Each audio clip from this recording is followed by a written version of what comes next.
नमस्ते दोस्तों। फर्स्ट जन सम्राट राष्ट्र। आज जल्दी जल्दी मैं दूसरा वीडियो लेकर आया हूँ क्योंकि आज मैंने एक गंभीर केस देखा।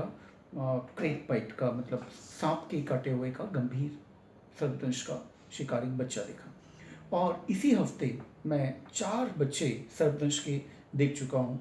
सभी रूरल बैकग्राउंड से आए थे और इस माह 8। तो क्यों ये सर्पदंश के केसेस आ रहे हैं? क्योंकि बारिश होगी। तो मुझे लगा ये एक टॉपिक ऐसा है जो कि आप लोगों तक पहुंचाना चाहिए। बारिश के मौसम में सर्पदंश सर्पदंश पर मैंने पहले भी एक वीडियो बनाया है जिसमें मैंने आप लोगों को सिखाया है कि कैसे झाड़ फूक से आप ठीक कर सकते हैं बच्चों को, या झाड़ फूक से कैसे लोग समय खराब कर देते हैं। वो वीडियो देखिए, झाड़ फूक से कैसे ठीक कर सकते हैं। ऐसे ठीक कर सकते हैं क्योंकि 90% सर्पदंश बिना जहरीले सांप के हो सकते हैं। तो जो जहर ही नहीं, वह 90% केसेस में आप कुछ भी करें ठीक हो जाएगा, उसमें से एक झाड़ फूक भी है। लेकिन ये सारे बच्चे जो 8 के 8 मेरे पास लाए गए, सब के सब रूरल बैकग्राउंड से थे और एक भी बच्चा ऐसा नहीं था जो बिना झाड़ फूक कर हमारे पास लाया गया हो और जिसमें उन्होंने 1 से 3 घंटे तक का समय बर्बाद किया, जिसकी वजह से वे बेहद गंभीर हालत में लाए गए। 8 में से 7 बच्चे हम बचा पाए।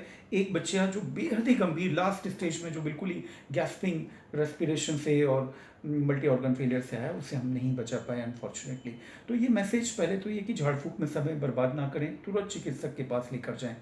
दूसरा, आज के वीडियो का पर्पस है, मैं आज आपको बताना चाहता हूँ कि सांप कब ज़्यादा काटते हैं, कैसे ज़्यादा काटते हैं, इन जगहों पर तो कैसे प्रिकॉशन लें, बच्चों को क्या सिखाएं कि वो उनको सर्पदंश से आप बचा सकें।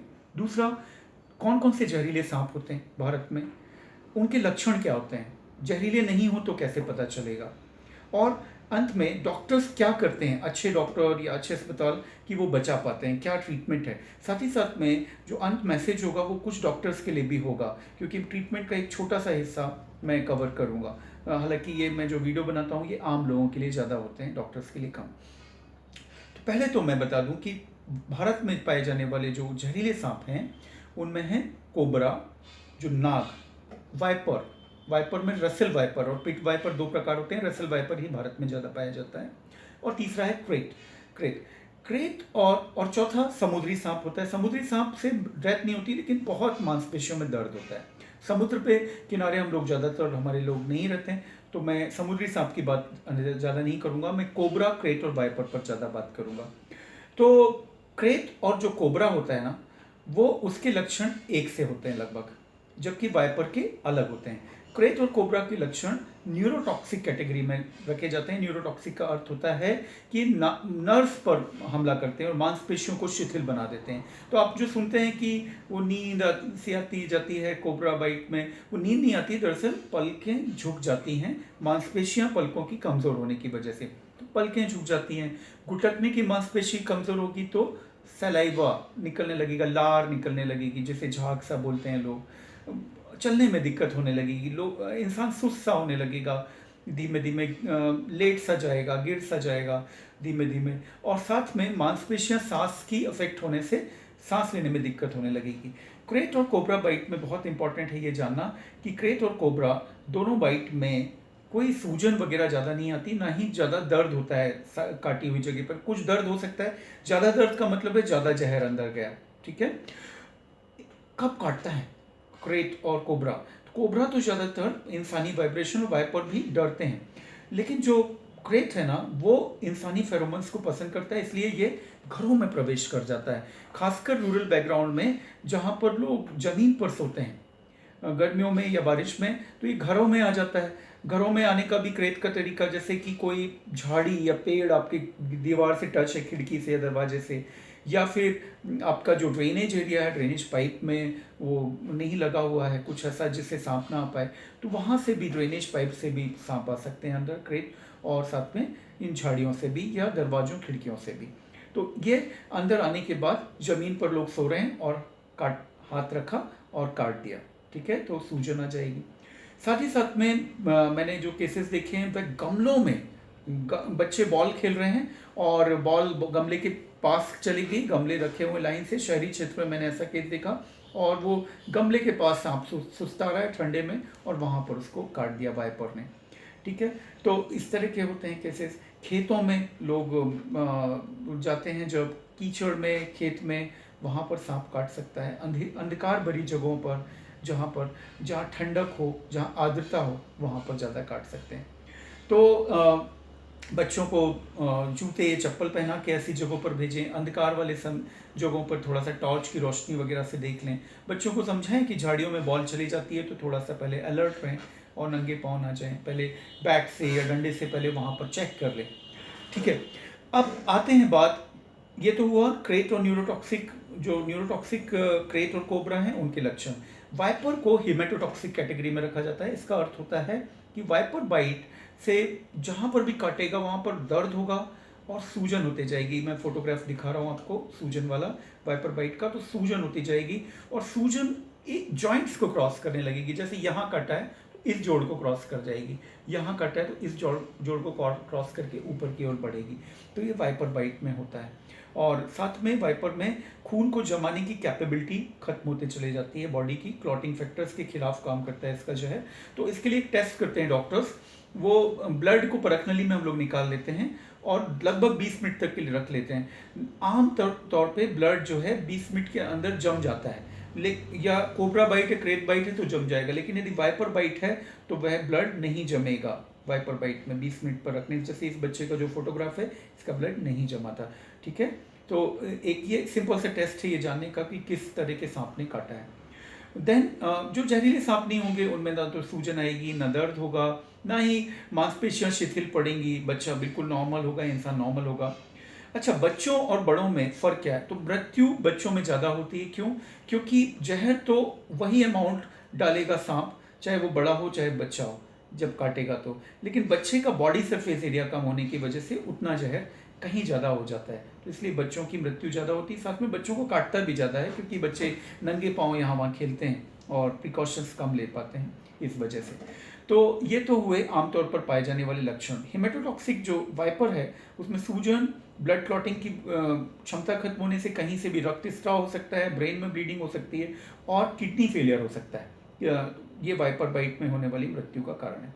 ठीक है, ट्रीटमेंट, अब आते हैं हम ट्रीटमेंट पर। डॉक्टर्स क्या करते हैं? सबसे पहले जो लोकल जो ट्रीटमेंट आप जो आम इंसान देते हैं उसमें वहाँ कट कर देते हैं या वहाँ चूस कर निकालते हैं, जो ऐसा फिल्मों में बताते हैं, हीरोइन चूसती रहती है और फिर वो बेहोश रहती है। ये सब एक्चुअली रॉन्ग मेथड है।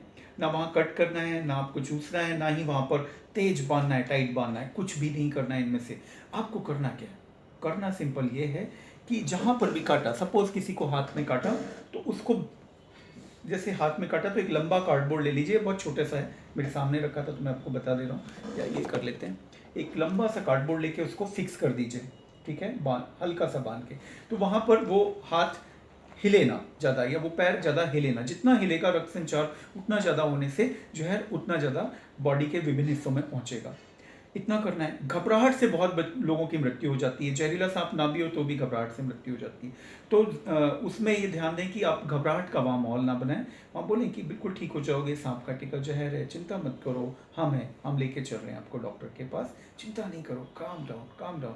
ये समझाना है। भीड़ भाड़ नहीं इकट्ठी करनी है वहाँ पर, और बिना हंगामा किए, बिना देर किए, बिना झाड़ फूक में समय खराब किए डॉक्टर के पास आपको लेकर जाना है।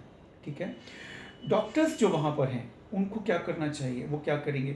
सबसे महत्वपूर्ण है तुरंत इलाज शुरू करना, जल्दी से जल्दी। जल्दी से इलाज का अर्थ ये होता है कि सबसे पहले डॉक्टर के द्वारा इवैल्यूएशन, डॉक्टर देखेगा सबसे पहले। जैसे मेरे पास मरीज लेकर आते हैं डॉक्टर, पेशेंट, और मरीज बोले डॉक्टर जल्दी कुछ कीजिए, जल्दी कुछ कीजिए, घबराते हो, जल्दी करिए कुछ।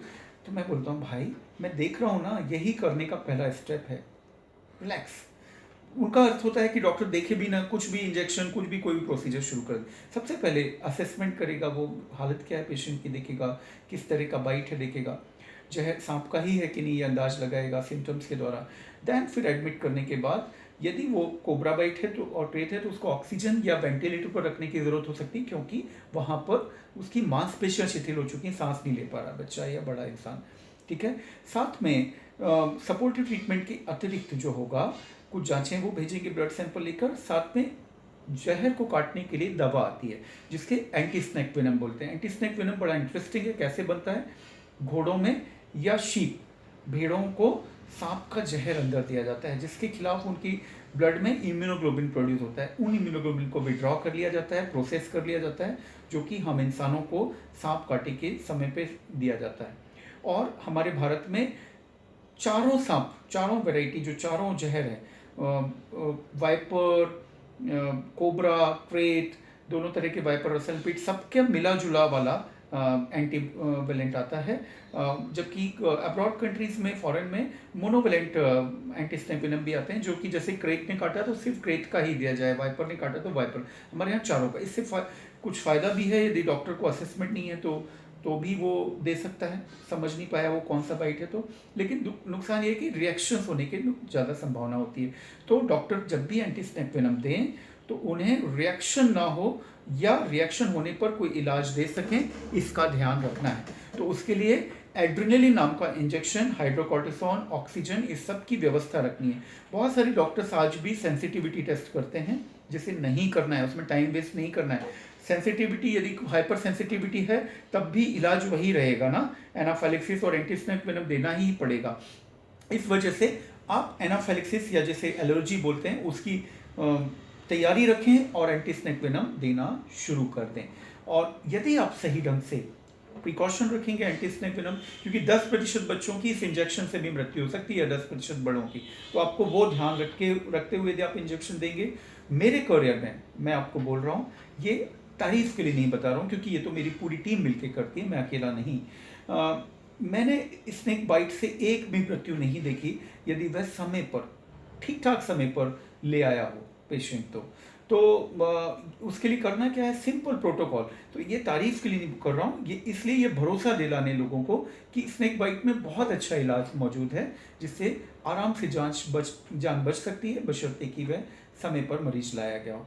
तो कुछ फोटोग्राफ डरावने से नहीं, सुंदर होते हैं स्नेक्स, कई लोगों को बड़े सुंदर भी लगते हैं, तो मैं डाल दूंगा। और यह वीडियो आप देखिए, शेयर ज़रूर कीजिए, सब्सक्राइब कीजिए मेरे चैनल को। मुझे मदद कुछ भी नहीं चाहिए आपसे, इसके अलावा कि आप इसे देखें, इस मुहिम को जारी रखें, में मदद करें, लोगों को शेयर कर, लोगों को मोटिवेट कर मुझसे जुड़ने के लिए, और कभी किसी को ज़रूरत हो तो उसे ये वीडियो गिफ्ट करें। Thank you very much. First जन समृद्ध राष्ट्र, नेताओं जैसा तो नहीं लगता ना ऐसे नमस्ते करते हुए। फर्स्ट जन समृद्ध राष्ट्र, थैंक यू वेरी मच।